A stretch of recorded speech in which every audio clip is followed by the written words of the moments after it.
কুরুক্ষেত্রের রণাঙ্গনে 17.5 দিনের যুদ্ধ সমাপ্ত হয়ে গেল। ভগবান কৃষ্ণচন্দ্র অর্জুনকে বলছে, সখা বন্ধু আমার, রথ থেকে নেমে যাও। তুমি যদি রথ থেকে না নেমে যাও, আমি যে নামতে পারি না। অর্জুন বলল, সখা 17.5 দিন তুমি আগে রথ থেকে নেমে যেতে, তারপর আমি নামতাম। আজকে তুমি আমাকে আগে নামতে বললেন কেন? ভগবান কৃষ্ণ বললেন, রে অর্জুন সখা আমার, আজ যদি আমি আগে নেমে যাই তুমি কিন্তু থাকবে না। আমি থাকবো না, কারণ না প্রত্যেক দিন যুদ্ধের পরে আমি রথ থেকে আগে নেমে যেতাম, আমার গলার মালাটা রথে রেখে যেতাম। আজ যুদ্ধ শেষ, মালাটা আমার গলার মালা গলায় থাকবে, আমি রথ থেকে নেমে যাব। তাই সখা আমার, বন্ধু আমার, ভাই আমার, আগে রথ থেকে নেমে যাও, তারপরে আমি নামব। অর্জুন তো নেমে পড়লেন রথ থেকে। তারপর ভগবান কৃষ্ণচন্দ্র যেই না রথ থেকে নেমে পড়লেন, অদূরে যেতে যেতে ভগবান কৃষ্ণচন্দ্র অর্জুনকে বলছে, অর্জুন এবার পেছন ফিরে তাকাও তো। যেই না পেছন ফিরে তাকালো, যেই রথে প্রত্যেক দিন কুরুক্ষেত্রের মাঠে যেতেন, সেই রথটা দাউ দাউ করে জ্বলছে। বোঝা গেল মায়েরা? কিছু বোঝা গেল? বোঝা যায় না। রথে সারথি যদি রথে না থাকে, রথ চলবে? চলবে না তো। একটা দৃষ্টান্ত দিয়ে শোনো, ভালো করে শোনো, মন দিয়ে শোনো। একজন 80 বছরের বুড়ি মানুষ কোনোদিন বাসে চাপেনি। সে মনে মনে স্থির করেছে, আমি আজ বাসে চেপে তমলুক যাব। তাই নিকাশি স্টপেজে গিয়ে দাঁড়ালো। বাসটা এসে গেল, বাসটা দাঁড়ালো, আর ড্রাইভার নেমে গেল। ড্রাইভার চা খেতে গেল। ওই 80 বছরের বুড়ি মানুষটা কি করেছে, বাসে উঠেছে, সিটে বসবে খুঁজছে। একটিও সিট খালি নেই, সব সিটে প্যাসেঞ্জার, কিন্তু একটা সিট তো খালি আছে। কোন সিটটা? যে সিটটা ড্রাইভার বসেছিল। চা খেতে গিয়েছে। ওই বুড়ি মানুষটা ঘুরতে ঘুরতে ড্রাইভারের সিটে গিয়ে বসে পড়লেন। যেই না বসে পড়লেন, ভক্তমণ্ডলী মায়েরা, মানে ড্রাইভারের সিট একটু আলাদা নাকি, একটু নরম সিট, গদি সিট। ও 80 বছরের বুড়িটা পায়ের উপর পা দিয়ে দগটা পাঞ্চি বাজছে। বাহ, কোনোদিন বাসে চাপিনি বলে বাসের মালিক মনে হয় আমার জন্য এই সিটটা খালি রেখে দিল। বাস ছাড়বার টাইম হয়ে গেল। ড্রাইভার যেই না দরজা খুলে উঠে দেখে, ও মা, আমার সিটটা আবার মহিলা সিট হলো কবে থেকে? ও মাসিমা, ও সিট তো আমার। বাবরে, দেখ তুই যখন আমাকে মাসিমা বললি, তবে আজকের দিনের মতো আমি এই সিটটায় বসি। ও মাসিমা, ওই সিটে আমি না বসলে গাড়ি যে চলবে না। তোকে হাত জোড়ো করছি বাবা, তুই আজকের দিনটার মতো অন্য জায়গায় বসে গাড়িটা চালা, চলবে? গাড়ি চলবে না। ঠিক তদ্রূপ দেহরথে যদি ড্রাইভার না থাকে, তাহলে গাড়িটা, দেহরথটা অচল হয়ে যাবে, শুধু অচল হয়ে যাবে। তাহলে দেহরথের মালিক কে? ভগবান কৃষ্ণচন্দ্র। ভগবান শ্রীকৃষ্ণের 108টা নাম, তার মধ্যে সর্বশ্রেষ্ঠ নামটি আমার মায়ের কপালে আছে, ললাটে। কেশবায় নমঃ। কয়েকার তালপসব, দন্তসব নয়, কয়েকার তালপসব। কে যদি না থাকে, থাকবে কি? থাকবে সব, মানে মরা। মানুষ মারা যায়? মানুষ মারা যায় না। আমি বলবো মানুষ মারা যায় না। মানুষ কোথায় মারা গেল? হাতের মতো হাত রইল, পায়ের মতো পা রইল, বদনের মতো বদন রইল, নাসিকা কর্ণ চক্ষু সব রইল, তবু বলে মারা গেছে। মারা যায় না। দেহরথ থেকে, ভগ্ন দেহ থেকে গোবিন্দ বেরিয়ে গেলেন অন্য ঘটে বসবার জন্য। নিতাই তাই অর্জুনকে বললেন, মন মনা ভব মদ ভক্ত মদ যাজি মাং নমস্কুরু মামে বশ্বাসী সত্যংকে পতি জানে প্রিয় হস্তিমে। অর্জুন, তোমার মনটা আমাকে দাও, তুমি আমার সেবা করো, পূজা করো, অর্চনা করো। আমি ত্রিসত্য করেছি, আমি প্রতিজ্ঞা করলাম তোমাকে মুক্তির পথ পাইয়ে দেব।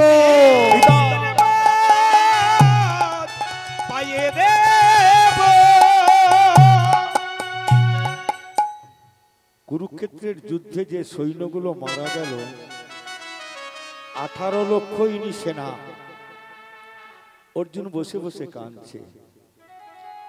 কৃষ্ণ সখা বলছে, অর্জুন তোমার চোখে জল কেন?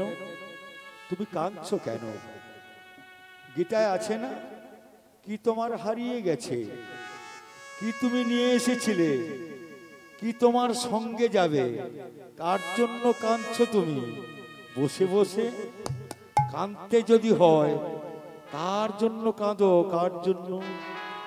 যাদের তুমি আপন ভাবো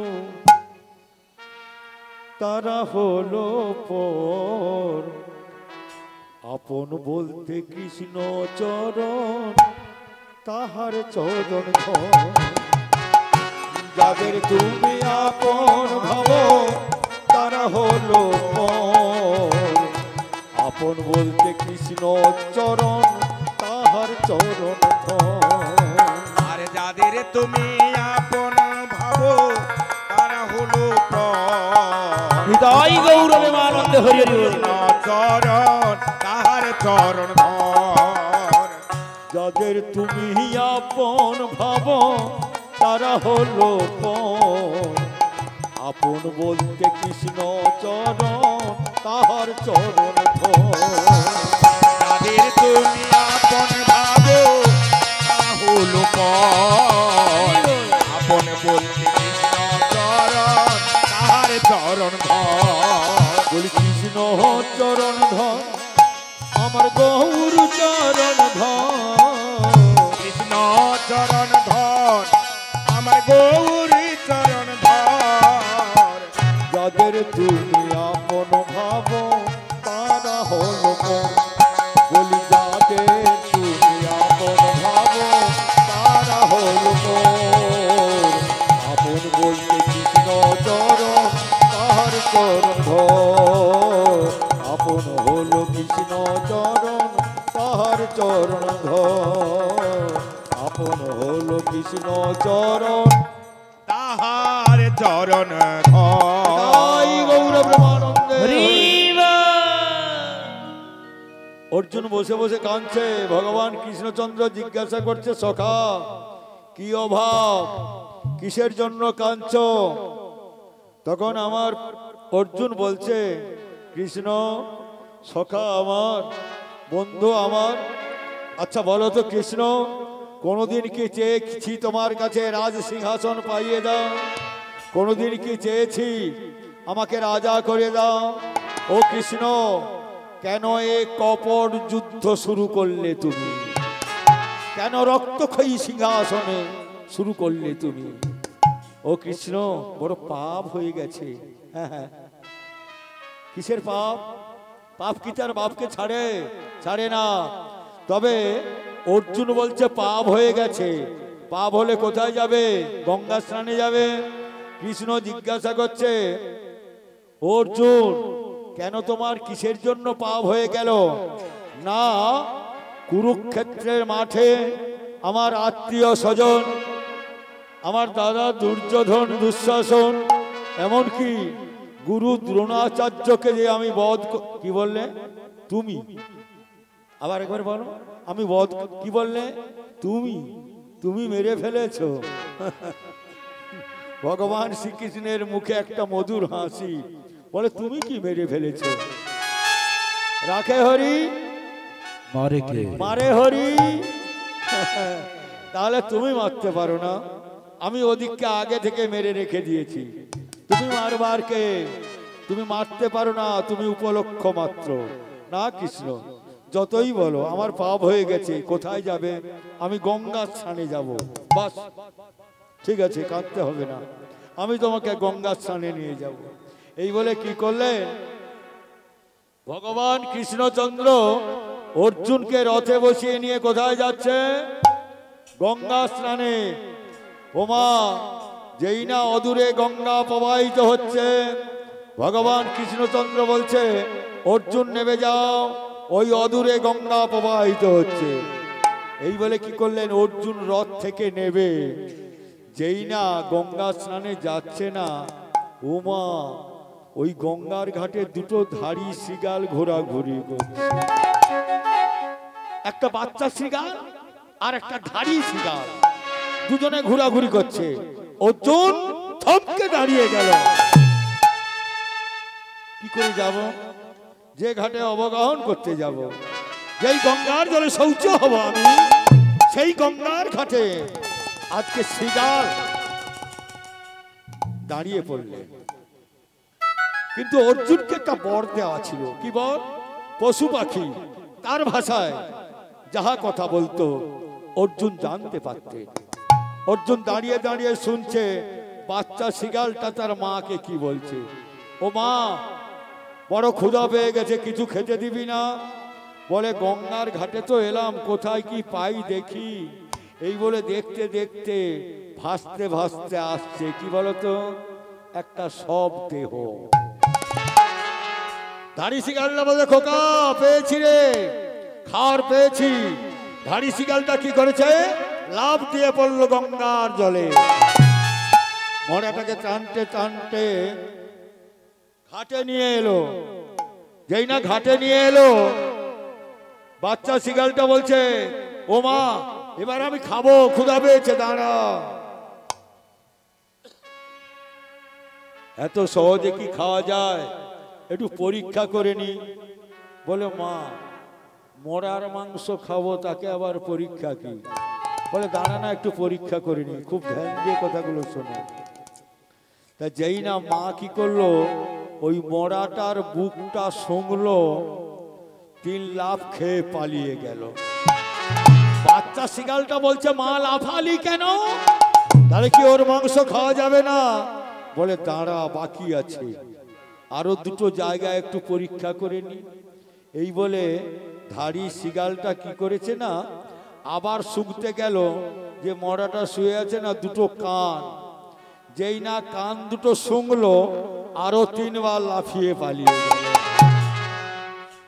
যেই না পালিয়ে গেল, খোকা বলছে ও মা, তুই শুধু বারে বারে লাফাচ্ছিস, তাহলে মরার মাংস খাওয়া যাবে না? বলে দাঁড়া, আর একবার পরীক্ষা করিনি। এই বলে যেই না বদনটা শুকতে গেল না, প্রথমে 3, দ্বিতীয়বারে আবার 3, 6, এবার তৃতীয়বারে আর 3 লাফ মারলো, মানে 3, 3, 6, 3, 9, 9 মানে এর মাংস খাওয়া যাবে না। বাচ্চা শৃগালটা বলছে মা, কেন এর মাংস খাওয়া যাবে না? শোন খোকা, মনুষ্যকুলে জন্মগ্রহণ করেছে, সনাতন ধর্মের জন্মগ্রহণ করেছে, সনাতন ধর্মের মানুষ হয়ে কোনোদিন সাধু সঙ্গ করলো না, কোনোদিন সাধুকে জড়িয়ে ধরলো না, কোনোদিন সাধুকে প্রণাম করলো না। এ পাপ দেহের মাংস খেলে তোকে অনন্ত নরকে যেতে হবে।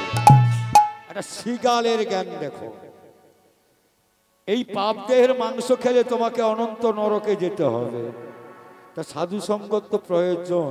কি প্রয়োজন? তো সাধু সঙ্গ, সাধু সঙ্গ সর্বশাস্ত্রে কয়, লবা মাত্র সাধু সঙ্গ সর্বসিদ্ধ হয়।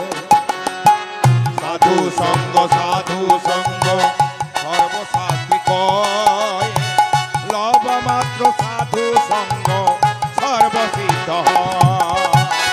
সাধু সঙ্গ, সাধু সঙ্গ সর্বশাস্ত্রে কয়, না লইলে সাধু সঙ্গ বৃথাই হয় জনম।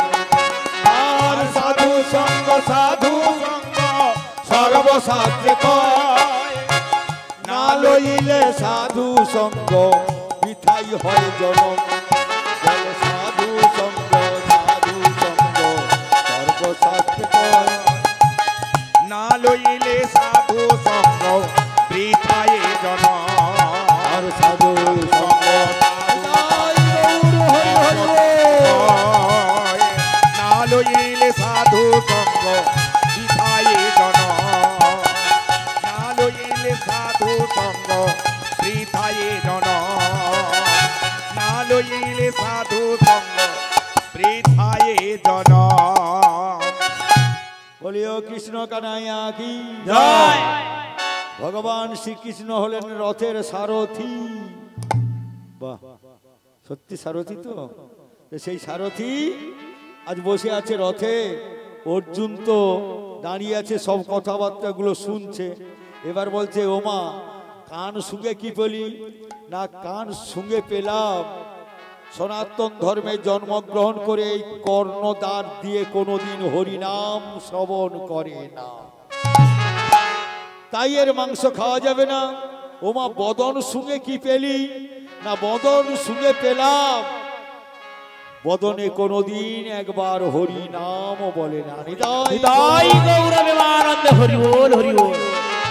তাহলে উপায় দেখ, একটা কাজ কর খোকা, তুই ওই মরাটাকে 3টা লাথি মার, আর আমি 3টা লাথি মেরে আমরা এখান থেকে বিদায় নেব।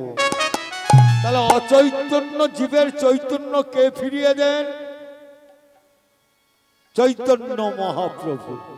অচৈতন্য জীবের চৈতন্য কে ফিরিয়ে দেন? জয় জয় চৈতন্য মহাপ্রভু কি জয়। সেই চৈতন্য প্রভুর জীবের চেতনাটা কেমন ফিরাচ্ছে দেখো। তাহলে অর্জুনের পাশ দিয়ে যাচ্ছে শিগাল দুটো।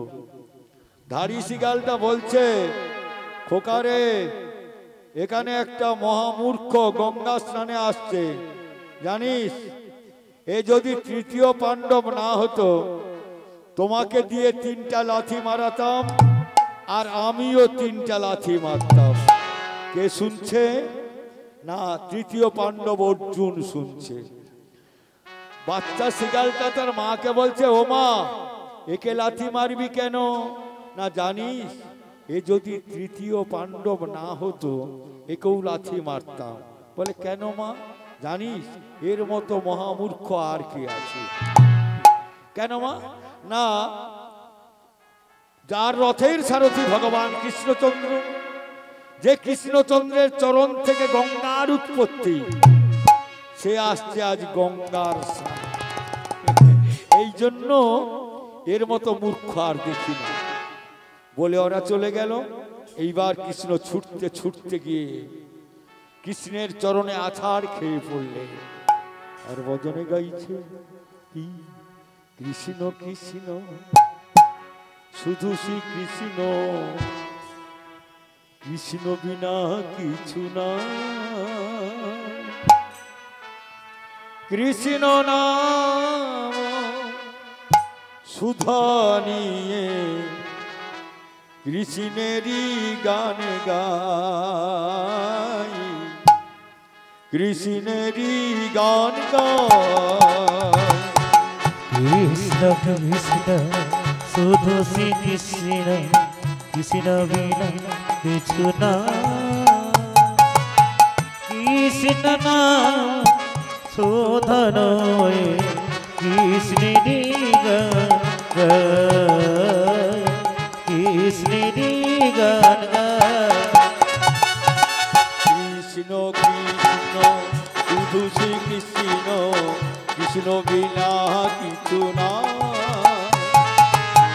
কৃষ্ণ নাম সুধা নিয়ে কৃষ্ণেরই গান গায়, কৃষ্ণেরই গান গায়।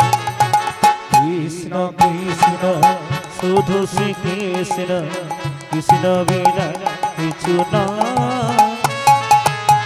কৃষ্ণ নাম শোধন কৃষ্ণের গান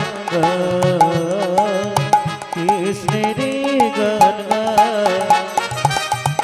নয়নে নয়নে কৃষ্ণ মূরতি শয়নে স্বপনে হেরি নিশিত চন্দ্রে প্রভাত সূর্যে বাজিছে তারি বাঁশরি গো বাজিছে তারি বাঁশরি নয়নে নয়নে কৃষ্ণ মূরতি শয়ন স্বপনে হেরি নিশিত চন্দ্রে প্রভাত সূর্যে বাজিছে তারি বাঁশরি বাজিছে তারি বাঁশরি বলো কৃষ্ণ কৃষ্ণ শুধু শ্রী কৃষ্ণ কৃষ্ণ বিনা কিছু কৃষ্ণ নাম সুধা নিয়ে কৃষ্ণেরই গান গাই গো কৃষ্ণেরই গান গাই কৃষ্ণ কৃষ্ণ শুধু শ্রী কৃষ্ণ কৃষ্ণ বিনা কিছু নাই কৃষ্ণ নাম হৃদয় গৌরবে আনন্দ হরি কৃষ্ণেরই গানে গাই কৃষ্ণেরই গান গাই নয়নে নয়নে কৃষ্ণ মূরতি দয়নে নয়নে হেরি শৈল চূড়াতে প্রভাত সূর্যে তুমি যে চন্দ্র হরি তুমি যে চন্দ্র হরি গগনে গগনে কৃষ্ণ মূরতি নয়নে নয়নে ঘেরি শৈল চূড়াতে সাগর শোনিলে তুমি যে সন্ত্র হরি তুমি যে সন্ত্র হরি গগনে গগনে কৃষ্ণ মূরতি নয়নে নয়নে হেরি শৈল চূড়াতে সাগর সলিলে তুমি যে সন্ত্র